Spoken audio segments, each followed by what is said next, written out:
So today, we are making what is considered to be the best fried calamari that hail from Spain. But let me tell you, they just might be the best fried calamari in the world. We're talking rabas fritas del País Vasco. Now what makes these fried calamari so good is the way they're prepared and cooked. First, you soak them in milk, that way they get extra tender. Then you coat them in a homemade batter, and finally you fry them until they're golden fried. Folks, this recipe is so easy to make, and the calamari have the most incredible textures and flavors. If this is your first time here, don't forget to smash that subscribe button and click on the bell icon. That way you can get notified when I release new content and to become a part of the Spain on 4 kitchen. To all my returning subscribers, welcome back.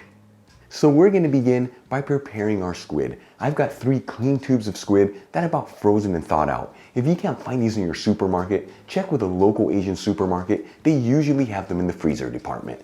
I'm going to cut each tube of squid into 1/2-inch pieces to end up with our rings, which is a little over 1 1/4 centimeters.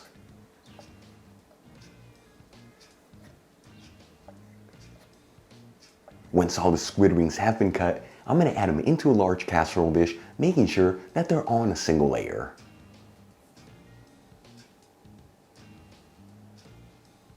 And we're going to add in some cold milk into the casserole dish. You want to add in enough milk to just cover the squid rings. This right here is the most important step in this recipe. By letting those squid rings sit in that milk, it's going to help tenderize them while taming their fish smell. And we'll add our casserole dish into the fridge and let the squid rings sit there with the milk for about 30 minutes. In the meantime, let's start making the batter. I'm going to crack in 1 egg into a large bowl. Season it with 1/2 teaspoon of fine sea salt, which is 3 grams. And whisk it together until it's well mixed.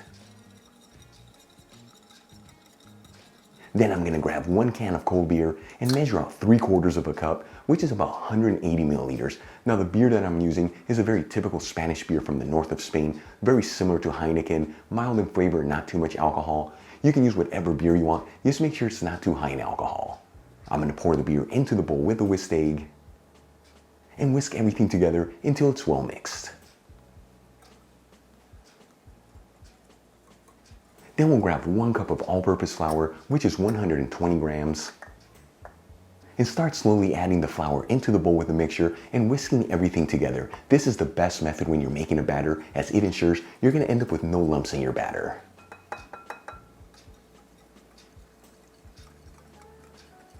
Once you've added all the flour and you've ended up with a light and creamy batter that has no lumps in it, it is ready to go. For this recipe, you don't want the batter to be too thick.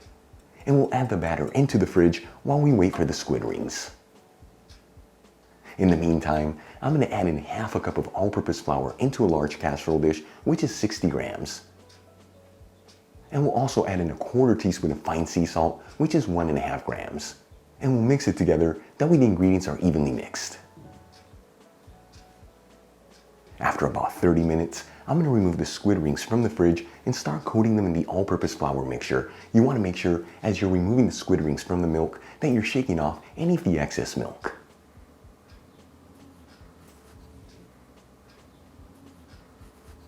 And we're going to mix the squid rings around with the flour until each squid ring is evenly coated all around. The purpose of this step is by coating them in the flour, it's going to ensure that when we add them into the batter is going to stick to the squid rings.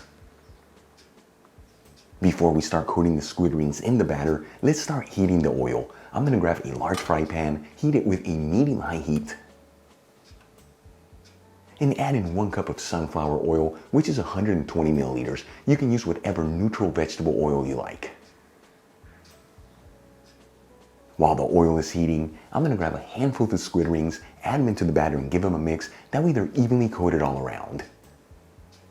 After heating the oil between 4 to 5 minutes on a medium-high heat, it should be nice and hot. At this point, I'm going to start adding the squid rings into the pan, making sure to shake off any of the excess batter.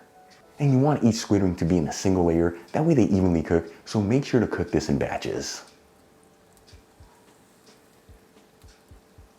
After about 1.5 minutes, I'm going to flip the squid rings to fry the other side. This is enough time for that batter to get a beautiful golden fried color and for that squid to be perfectly cooked.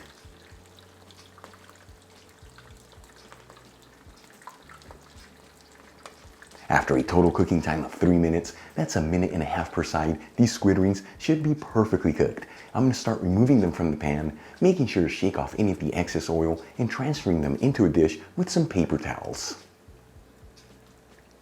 And continue to cook the rest of your squid rings in this exact same technique until they're all done. And if you want to keep the squid rings you've already cooked warm, you just add them into a preheated oven with your lowest setting.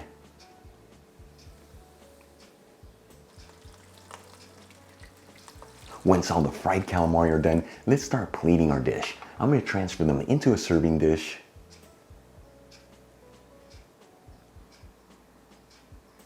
And garnish with a couple lemon wedges.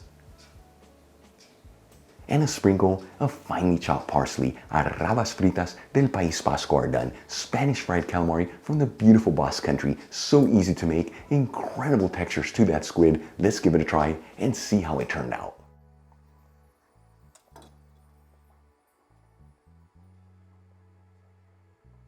All right, folks, here we go.